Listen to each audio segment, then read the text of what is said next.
This episode is brought to you by Glorify, the #1 Christian daily devotional app. Everything around us changes. God doesn't.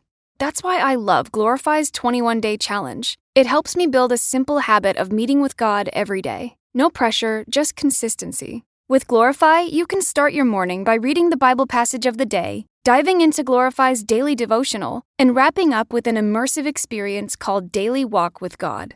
And if you need to take a few minutes to yourself in the middle of a busy day, try one of Glorify's guided meditations, or listen to their curated worship playlists for some quiet reflection. To end the day, enjoy Glorify's sleep meditations to help you wind down and put your mind and heart at ease. Whether you're a committed Christian or simply curious about faith, Glorify has something for you. Join over 20 million people who have downloaded the Glorify app and deepened their relationship with God. Listeners to the show can get full access to Glorify for just $29.99 for the entire year. That's Glorify's lowest price ever when you download the Glorify app now at glorify-app.com/redcircle. Feel closer to God this year with Glorify. Get full access all year for just $29.99 at glorify-app.com/redcircle. That's glorify-app.com/redcircle. Weight Watchers now offers access to affordable GLP-1s.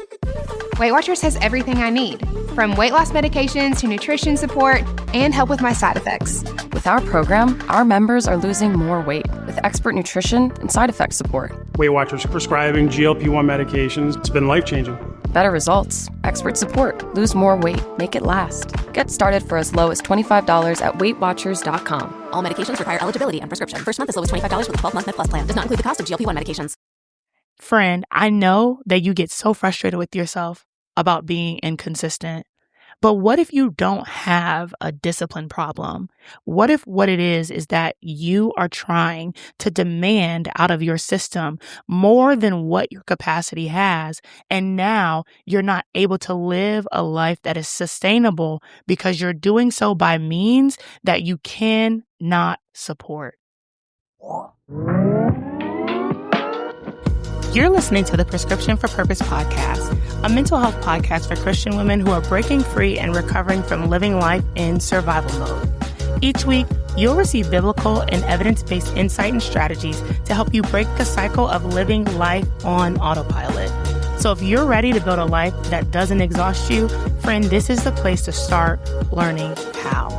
Recovery isn't always pretty, but it is possible.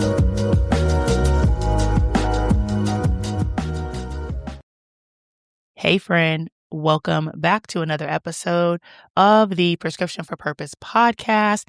I'm so excited to be back on the microphone. You may be asking, Dr. Sharla, where have you been? Girl, I got the flu from them kids at work. And I had to take some time, had a couple of life things happening in the background, but really needed to take the time to recover and to feel better. And I'm excited to be back on the microphone. I am really, really excited for today's episode. We're going to take the next couple of weeks and talk about consistency because I was feeling a level of really self-imposed condemnation about not showing up, but I just wasn't good. It took longer than I thought to fully recover. I'm actually taking some time off of work right now because I need to recover in a lot of areas, okay? But I want us to talk about some of the things that God has revealed to me when I started to really sit down and look at the topic of inconsistency. And I want us to understand that a lot of times what we deem as something that is a discipline problem really is not that. There are a lot of ways in which we misdiagnose what actually is happening in our souls. And I am so excited to explore this with y'all over the next couple of weeks. Now, before we talk about what inconsistency is, I want us to talk about what it means to be consistent. I looked this up in the Merriam-Webster's dictionary, and I want to give y'all the definition. Being consistent means that it is marked by harmony, regularity, or steady continuity, free from variation or contradiction, and it's marked by agreement. Marked by agreement, showing steady conformity to character, profession, belief, or custom, continuing to happen or to develop in the same way. When we look at this definition of what it means to be consistent, notice that a lot of this is about you being in alignment. Even when you look at Philippians 4 in verses 6 through 7, where it talks about being anxious for nothing, we talked about before on the podcast that this word anxious in scripture, when you look at the Greek, it means to be pulled in multiple directions, to be distracted. But when it talks about you having a peace that surpasses understanding, peace in the Greek is about being whole or being in alignment. So as you are moving out of survival mode and moving into a life that is sustainable, you need to build a life that is consistent, not meaning that you are trying to force yourself to live in this bubble or live in this framework or whatever you want to call it that is not true to you and who you are and your needs, but that you're living a life that is harmonious, that there is regularity, pace, free from variation or contradiction. Have you ever considered that the habits, the things that you're trying to impose upon yourself are contradictory to who you are and what you really need? You are trying to operate outside of the limits and the boundaries that your body is trying to tell you that you need. As human beings, we have limits. And I had reached mine, Fred, and that's why it had been 2 weeks.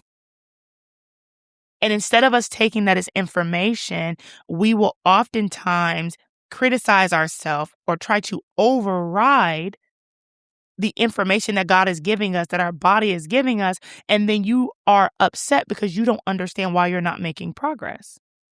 And so I want us to sit with this for the next little bit of time and probably over the next couple of weeks as we talk about a couple of different things and aspects of becoming consistent in Christ. Grab your notes, friend, okay? Grab your notes because I promise you it's real good. A lot of us truly believe that we are inconsistent because of us not having enough focus or strength or whatever the case may be. But a lot of us, like I said, don't really take the time to evaluate, is your capacity misaligned? You always think that you need more discipline or that you need to be more consistent, but that is not as responsible as we make it out to be. It sounds like you're trying to take ownership, but really you are misdiagnosing yourself.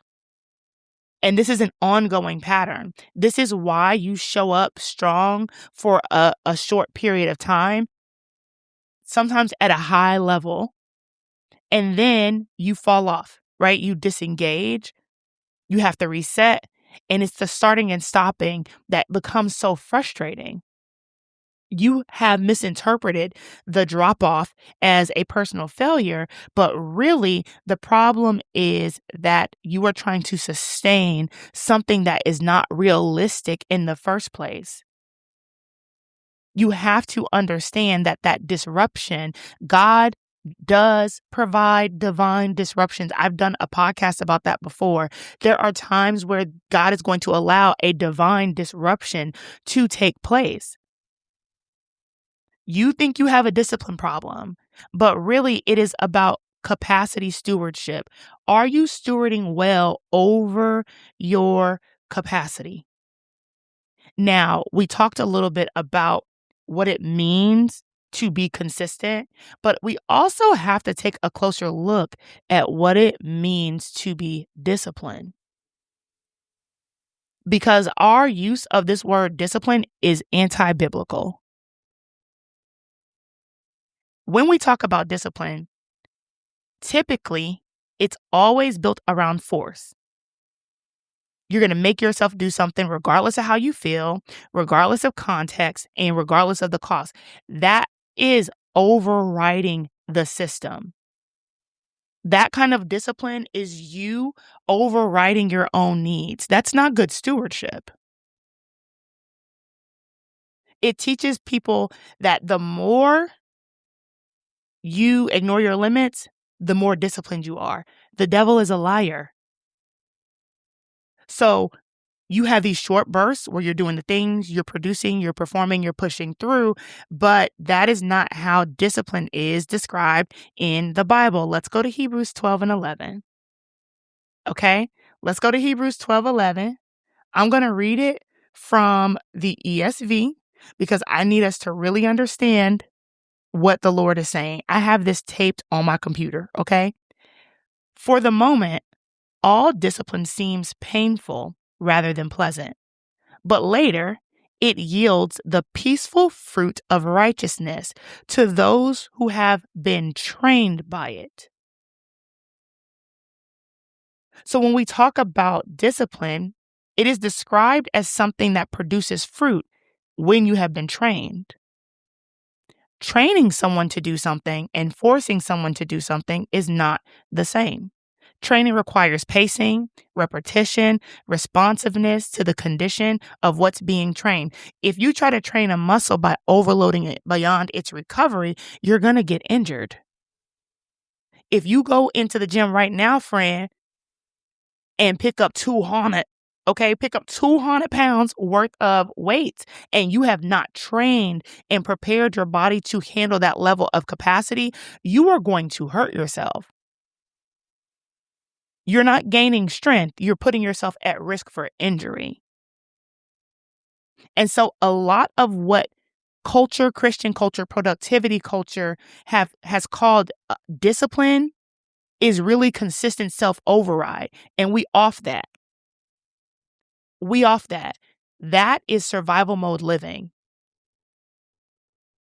You do not have to continue to override yourself. God gave us limits for a reason. It's in our weaknesses that we have the invitation to experience His strength. And we're robbing ourselves of the opportunity to experience the strength of God because we are toxically self-reliant. And a lot of the frameworks, like the misrepresentation of what it means to be disciplined, has led us here. Yes, override can produce output, which is why you've seen results. Override can produce output, friend. You know what it can't produce? Sustainability. So over time, it destabilizes the very system you are relying on to try and be consistent. There's no harmony in you overriding. This is why you are disciplined for a season and then suddenly you're like, I can't do that no more. Yeah, because it wasn't sustainable, boo. It's not because you've lost discipline. It's that the cost of the overriding you got insufficient funds. Your body said no more. No more of that. You have to become a steward of your capacity. So if we're misunderstanding discipline, we're completely ignoring capacity. Capacity is the variable that determines whether or not something is sustainable. And it's not just about time. It is the total cost, right? Jesus tells us to count the cost. It is the total cost of everything that you are carrying and you being able to do that without the entire system destabilizing if something happens. So that includes your physical energy, your ability to focus and make decisions, your emotional tolerance for stress and discomfort, and even your spiritual capacity to remain connected in your word. All of these things are dynamic and they shift based on what's happening in your life and the demand. A lot of us are setting expectations based on what we believe we should be able to do or what we were able to do before. That's not good information, friend. Instead of evaluating your current capacity so you can know what can be supported by the system. And so we create this disconnect, this mismatch. And the demand placed on your system, on your life, exceeds what you got in the bank. And the result is inconsistency. Yeah, but it's not because of your personality, moral failure, a flaw, none of that. It's because the system is overloaded. That's why it don't matter how many times you use the Eisenhower matrix. If the system is overloaded, you are not going to be able to productivity hack your way back into alignment. You're going to have to prune. You're going to have to step back. You're going to have to reevaluate. You're going to have to do some proper diagnosing. You're going to have to count the cost.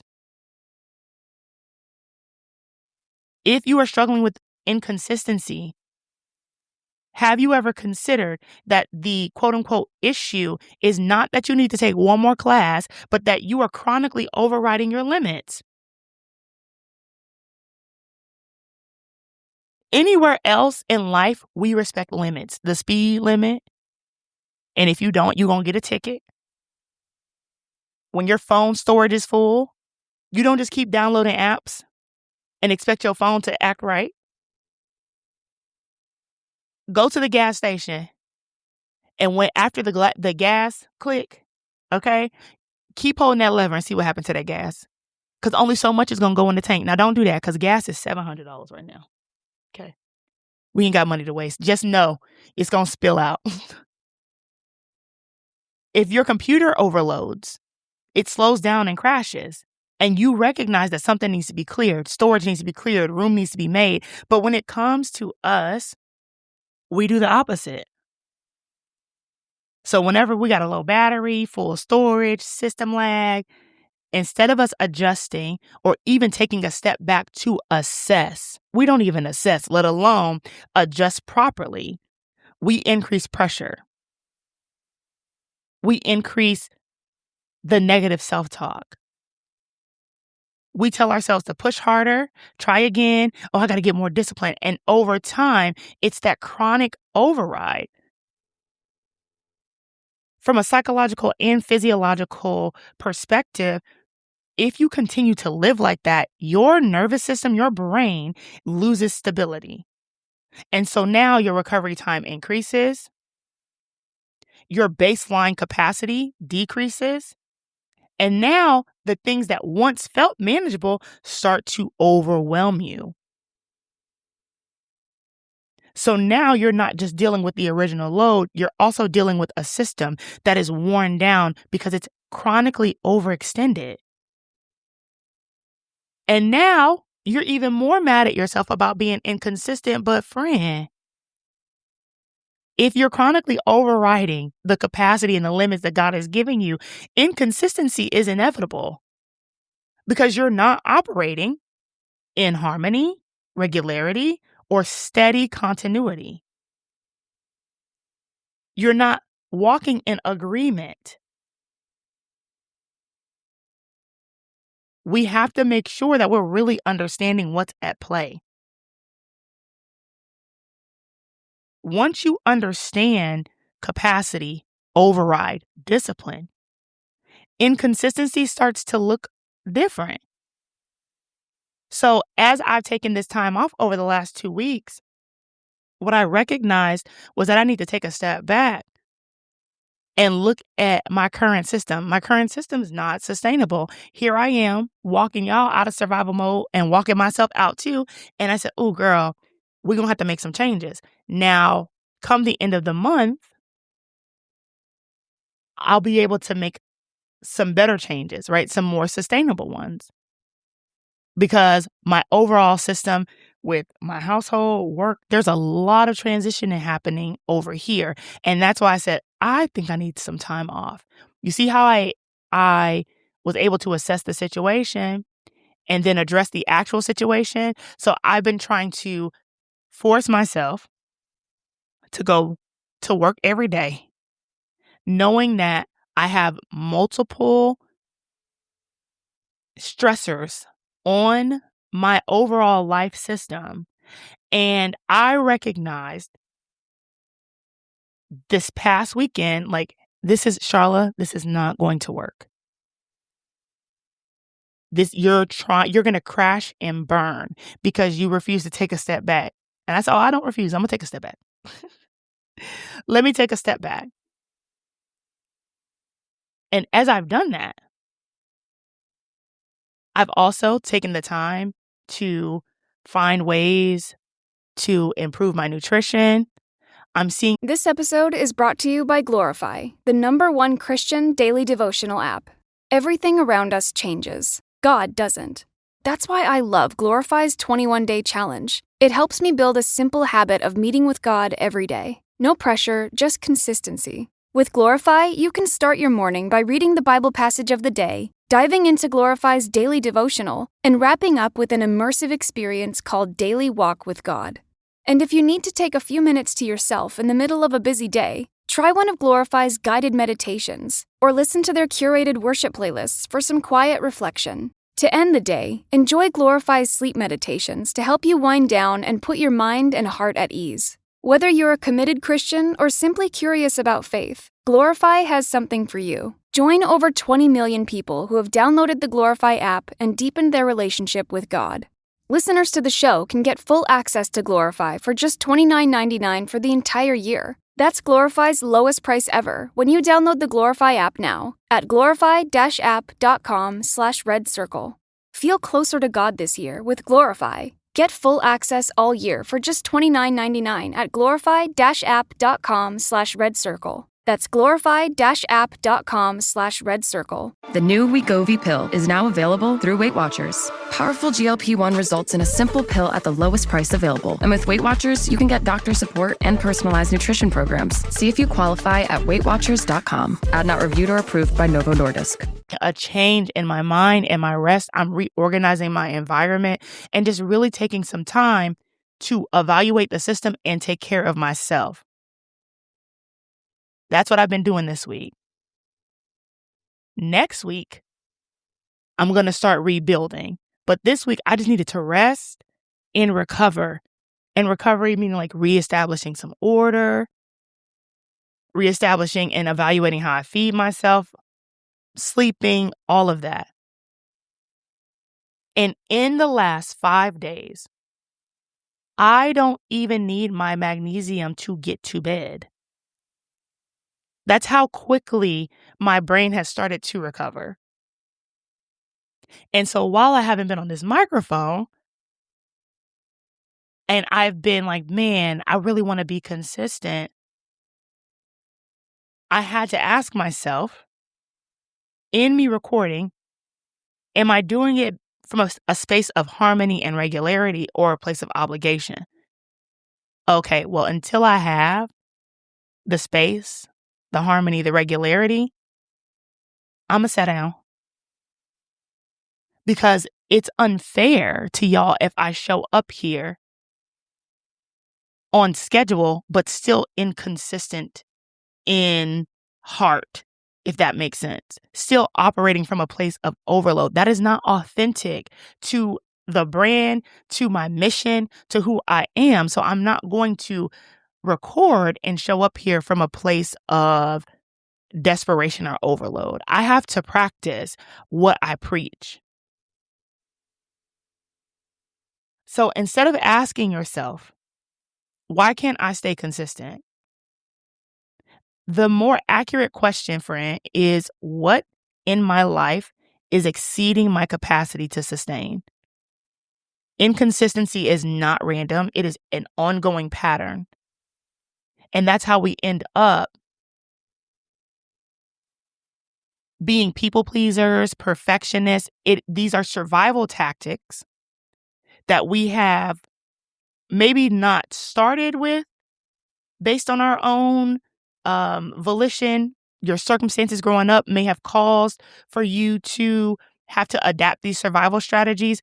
However, what I have been asking myself is, Sharla, are you a safe place for you? And so, friend, I would ask you that same question. Friend, are you a safe place for yourself? Do you give yourself room to be able to evaluate whether or not this is consistent, sustainable? Are these things in alignment with your values? When was the last time you even evaluated your values? Is it never? Are you operating from a system and a place of values that you inherited from your family, from friends, from social media? Well, if you don't even know what your values are and how to operate from them, you are not going to ever be able to be consistent, because how are you in agreement? How are you in agreement, Bookie? If you don't even know what you're in agreement with. You see how inconsistency is not a failure of your character, but feedback that there's a kink in the system, a bottleneck in the system. It is your body and your mind letting you know, hey, what you trying to do, friend, we cannot do this. And we ignore that feedback, and then we double down, and it reinforces the system. We overcommit, we deplete ourselves, we drop off, we feel guilty, recommit at that same level and expecting a different result. Albert Einstein said doing the same thing over and over and expecting something else is the definition of psychosis, essentially. Like, that's crazy. Nothing about that cycle addresses the original issue, which is why you'll tighten up, oh, I'm going to do this, I'm going to do that, and then you fall off again. And you're blaming yourself. That's not what's happening. That's not a sober evaluation of yourself. The Bible talks about us evaluating ourselves soberly. That's not a good evaluation of what's going on, sis.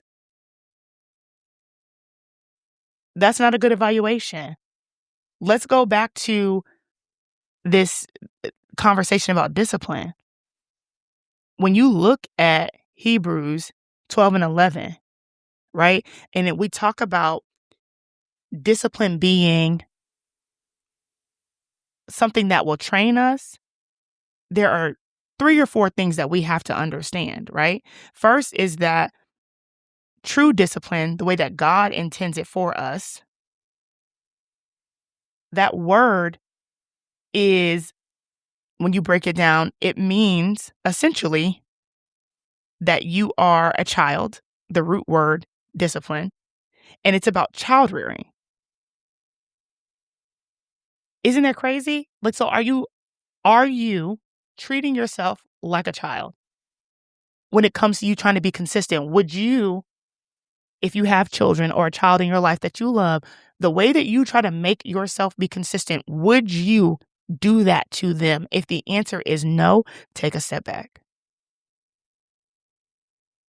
Would you talk to them the way that you talk to yourself? If the answer is no, take a step back.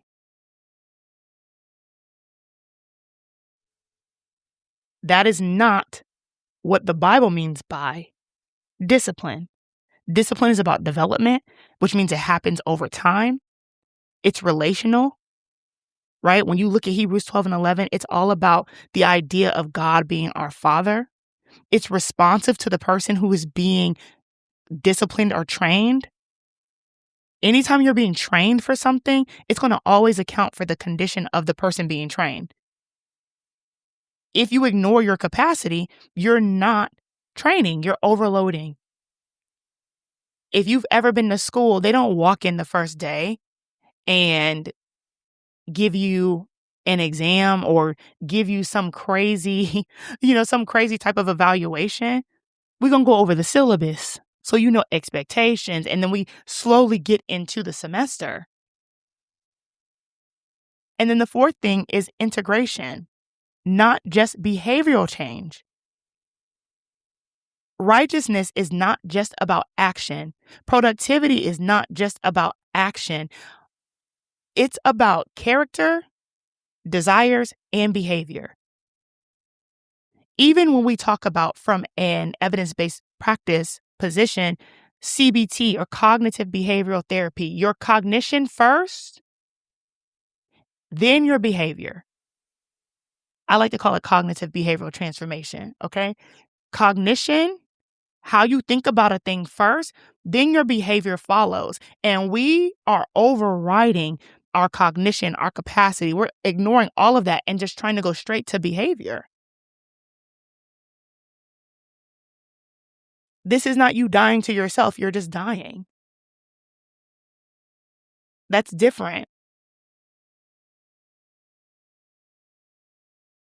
I need you, if you struggle with inconsistency, I need you to stop looking at it as a character flaw, and I need you to transform that. You see how we're doing cognition first? I need you to understand and look at it from the perspective of feedback from yourself and from your life.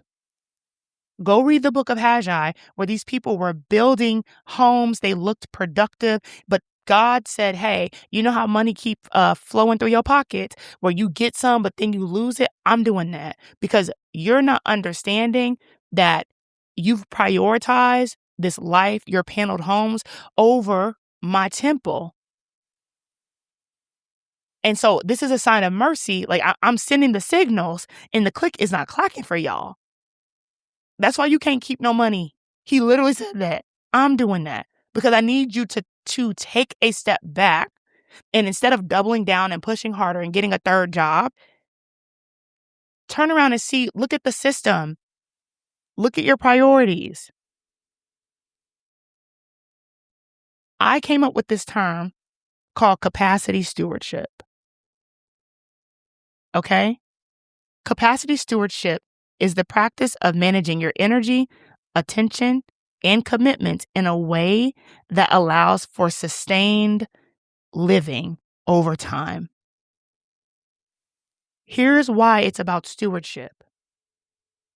You have responsibility, but you are not the owner. We have responsibility for our lives, but our lives are not our own. We like to sing that in church, okay? Life is not my own. To you I belong. I give myself to you. Okay. Are you being a good manager? We acknowledge what we have, energy and limitations. You've been entrusted with the care of yourself. And that's not something that you can ignore without consequence. Limits are not obstacles that you overcome at all costs. They are a part of the design that guides how we live. If we ignore them, it's not a sign of strength. Ignoring your limits, friend, is your failure to steward your life well. And when you come out of that, you can no longer operate from a place of denial. You can no longer operate from a place of deficiency. You feel like you're running on fumes because you are. You have to be aware of what is actually pulling on your system, actually accept what your current limits are, and then align your expectations accordingly. And once you do that alignment, you see how we're coming into harmony, into agreement. Once you come into alignment, that's what creates the possibility for consistency. That's how we do it. So right now, between now and April 1st, I'm operating still from a place of inconsistency. But come April 1st, because I'm going to have a schedule change, my life is going to allow for me to be more consistent, even more consistent with how I show up here. I honestly think we'll be able to get back to our Wednesdays. I'm still assessing the situation so I can rebuild the system next week.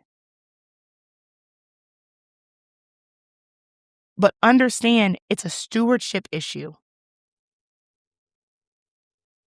You cannot override your limits and expect to become consistent. The more you do that, the more inconsistent you're going to become, sis. Every time you push your system beyond what you can sustain, it's increasing the likelihood of a breakdown. And that's why you feel like you constantly have to start over, because you're not building on a firm foundation. You're just consistently exceeding your capacity. And then everything falls apart. Think about a house of cards. You build it taller and taller and taller, it falls apart, and the baseline is worse than what it was before. We are going to continue to talk about consistency, discipline over the next couple of weeks. But I need you to hear me so clear that consistency is not proof of discipline in the way that you have been thinking about it. It's not evidence that someone is better than you are.